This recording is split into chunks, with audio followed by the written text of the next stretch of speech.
Is it true? Daniel Padilla abay nag-react sa video na ipinost sa social media ni Catherine Bernardo and Alden Richards. Pag-usapan natin yan. But before that, if you haven't subscribed yet to my YouTube channel, please don't forget to like, share, and subscribe at hit mo na rin ang notification bell for more showbiz updates. Of course, bago ang lahat, nais ko po muna magpasalamat sa lahat ng mga legit viewers, subscribers, sang lahat ng mga legit na nagmamahal at sumusubaybay sa lahat ng ating mga updates. Thank you so much from the bottom of my heart. Super excited na nga ang ilan sa mga kaibigan at malalapit na mga kaibigan ni Mr. Alden Richards and Miss Catherine Bernardo sa nalalapit na movie Movie of the Year, ang Hello Love Again, kung saan sunod-sunod na nga at talagang sunod-sunod po ang kanilang mga mall tours at pagpopromote ng kanilang upcoming movie this year. Ito po ang ipinost ilan sa mga post po ng GMA na international poster of Hello Love Again, kung saan aside from the Philippines, the highly anticipated 2024 movie Hello Love Again starring Alden Richards and Catherine Bernardo will be shown worldwide almost the same time as its Philippine premiere on November 13. At the time of writing, Hello Love Again will be shown in over 15 countries and territories worldwide in November 2024. Alden and Catherine will also grace special screening in the United States, Canada, and United Arab of Emirates. So lahat po ng mga nasa United Arab Emirates, mapapanood nyo po yan sa parehong araw. Star Cinema and GMA Pictures created international poster tailored for each country where it would be shown. So, panoorin natin ang ilan sa mga nakakakilig na mga videos nga ni Catherine at ni Alden Richards. Let's watch this. Right to the theater. But they already have my joy. Oh, so cheesy. So go grab your friends and your family. Get ready to celebrate the joy of being together with Hello Love Again. So tell us, who's joining you for Hello Love Again? Umani ng samot-saring reaksyon mula sa mga netizen at ilan sa mga Katden fans ang nagdaan po nilang video interview sa isang international host. At dito po ay may mga iba't ibang komento. At hindi lang po yun, dahil meron po kasing ipinost ang isa sa mga admin ng Katden lovers sa Kang at Bakla daw, sabi niya. So nakalagay po dito yung pangalan po ni Mr. Daniel Ford na nakalagay ng Sakang at Bakla at meron pang hahaha. So I just want to verify at just want to fact check this thing, no, dahil hindi po yan totoong si Daniel Ford, kasi baka mamaya alam nyo na marami po tayong mga Katden lovers and mga supporters po ni Catherine at Alden Richards ang galit na galit dahil nga dito sa ginawa ng isang parang bashers po ito na gumawa ng sariling pangalan at ginamit pa yung pangalan ni Daniel Padilla or Daniel Ford. Yung kanya pong Facebook page ang kanya pong Facebook ay may verified check. Malalaman natin na talagang siya talaga yan dahil verified check. And hindi po sasalita ng ganun si Daniel, no, sa social media. So kahit po gaano kasakit yung ginawa ni Daniel Padilla dito po kay Miss Catherine Bernardo sa kanilang paghiwalay, pero nagkatapos naman po ng breakups nila is still na nahimik na po si Daniel. Hindi naman sa pinagtatanggol natin sila, pero gusto ko lang i-verify at gusto ko lang din pong linawin na wala pong ganung pangyayari, na hindi po siya nag-comment at hindi rin po siya nagbigay ng anumang mga negatibong komento patungkol dito. Wag na, ang pinaka-point ko dito is baka kasi maniwala, lalo na po yung mga seniors natin, kasi syempre hindi naman nila mabe-verify yan.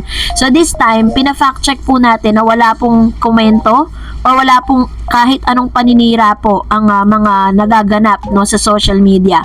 So ang pinaka natin dito, ang pinaka gusto natin mangyari is talagang matapos na, no, yung war between Katden and Katniel, kasi parang pinagsasabong At gusto rin dating ipaalam sa mga Katniel na hindi naman magiging Katniel yan kung wala si Catherine Bernardo. Kaya kung paano nila sinusuportahan ngayon si Daniel, dapat ganoon din ang suportang ipakita nila kay Miss Catherine Bernardo. So ganun po yun, ha. Huwag po tayo maniwala dyan sa mga ganyang klase ng mga komento. At kung maaari nga, 'di ba, sa mga admin po ng Katden, wag na po natin masyadong pagpapapatulan yung mga ganyan, kasi parang nagki-create siya ng fire sa mga fans. Imbis na united po ang mga fans ng Katden at ng ilan sa mga supporters ni Catherine, baka mamaya magkaroon pa ng something. Parang magiging toxic na naman naman yung mga fans, 'di ba? So let's be vigilant and let's be peaceful, no, sa mga pagkakataong ito. So pwede naman natin silang suportahan ng maayos at tahimik nang wala tayong sinisiraang tao. And for that, narito naman ang ilan sa mga komento at reaction po ninyo patungkol naman sa ating latest updates. So magbasa tayo at magre-react tayo sa ilan sa mga komento ninyo. No? Unahin po natin ang komento mula kay Miss Maluz Tupas. Paano kasi ang mga bashers gagawa talaga ng paraan na masira ang Katden? Mga toxic lang sila sa lipunan. Very true. And sabi naman ng Katden, Ma'am Dar, anong ex account mo? Baka nakaka-chat na tayo. Doon hindi namin alam. Meron po akong ex, pero hindi po ako masyadong babad sa ex actually. Kapag may mga verifications lang, doon lang po talaga ako nagtatanong kasi may mga supporters po ang Katden na parang pinapa-verify yung ganyan. Syempre tutulungan natin sila para hindi sila ma-scam. Sabi ni Miss Josephine Pastolero, yes po ma'am, madami po ang may gusto kay Kat. Kahit yung isang mayor sa Quezon ata, may gusto rin pero di rin yata umubra dahil mas pumupunta si Alden sa house nila Kat.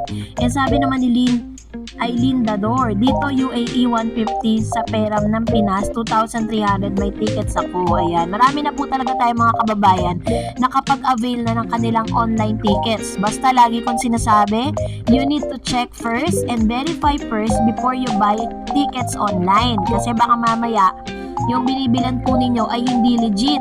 Para po talaga makasiguro tayo na yung inyong mga binibiling ticket, siguradong Hello Love Again ang mapapanood po ninyo. So, verify nyo po yung online, tapos i-verify nyo po yung pinaka IP address. At the same time, kung pwede kayo magtanong sa mga admins ng Katden para may verify. Sabi ni Mr. Renato Sayan, yes, tama po. They are traveling abroad, mauna sa LA. Next is in Canada. On November 22 to 24 din, Dubai down to Singapore and Cambodia and Hong Kong. Then last is Australia. By the way, according a legit source ko, Europe is next target kasi meron din clamor yung European Pinoy like in Germany, Italy, France. Naghahanap lang sila ng film distributor just like Abronama in Canada, in US. And sabi sa akin kaibigan, meron pina-follow si Alden online concert ticket seller dahil meron gustong manood ng concert ni Taylor Swift sa Toronto, Canada on November 22, 2024. Alam mo kung sino yung tsak ililibre ng concert ticket ni Taylor Swift? Si BFF. Thank you gift. Sa gift din to sa BFF niya. Ayun. Salamat po Mr. Renato Sayan. Si Taylor Swift po is very favorite po yan ni Miss Catherine Bernardo. Sobrang paboritong paborito. Kung natatandaan po ninyo, kumatin po si Miss Catherine, pumunta po sila ng concert, 'di ba? Pumunta sila ng ibang bansa to attend concert ni Taylor Swift. So ganun katindi yung kanilang pagmamahal ni Miss Catherine Bernardo dito. Kaya imposible na hindi siya magpunta or hindi sila magpunta ni Miss Catherine, ano. Yun yung abangan natin. Malay nyo, kaya siya nakikipag-usap sa ticket seller na ganun dahil bibilan niya ng ticket si Miss Catherine bilang gift o bilang success gift, 'di ba? Or together silang magi-enjoy doon po sa nasabing concert. So antay-antay lang tayo sa mga updates patungkol diyan kasi paniguradong may pasabog si Catherine at si Alden Richards. At alam ko hanggang ngayon di pa rin kinaka-move on sa mga pinapakita nila sa social media world, sa ASAP, yung kanilang paglalakad, di ba? Mamaya mapapanood nyo yan. Sabi ni Ma'am si Annabel Garde, hi Miss Tarets, buti na lang wala si X sa ASAP or talagang di pina-appear si X sa show. Yes, excited na ang lahat sa international tour ng Katden at excited ang lahat sa mga magiging ganap nitong dalawa. Looking forward sa another development sa love life nila while abroad. Maraming ganap si coming, Miss Dar. So we will wait for the updates. Napanood mo ba yung interview ng Katden sa Canada via virtual interview? Di rin pakabog sa Inglesa ng Katden, di ba? Parehong smart sumagot. Proud ang mga Katden fans. Happy talaga ang success ng Katden. Kaya more power and God bless them both. And to you, Miss Dars. Ay, Diyos ko, napanood ko po yun. Napakagaling po nila mag-English. Talagang mahihiya tayong kausapin sila. Kumbaga parang talagang very bright and Umaga, hindi lang sila magagaling na actors and actresses, magagaling din sila sa Inglesan. Hindi sila nagpatalo doon sa isang Canadian na sa kanilang virtual interview. Grabe, talagang mapapawaw ka sa kanila. And sabi pa ng isa pang viewer, I watched Alden and Catherine interview with Bonnie Laufer from Toronto, Canada on YouTube. Alden and Catherine are eloquent and intelligent speaker, impressively complementing each other perfectly.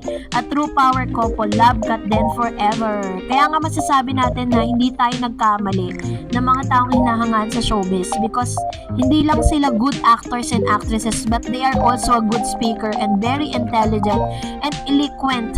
Doon po sa kanilang eloquent ba yan or eloquent? Sa kanila pong pag-i-English, grabe, talagang mapapawaw ka. And that's it for today. For more videos and updates, please don't forget to like and subscribe. And please don't forget to follow my Facebook page, Dar Eds TV. And thank you for watching and God bless everyone.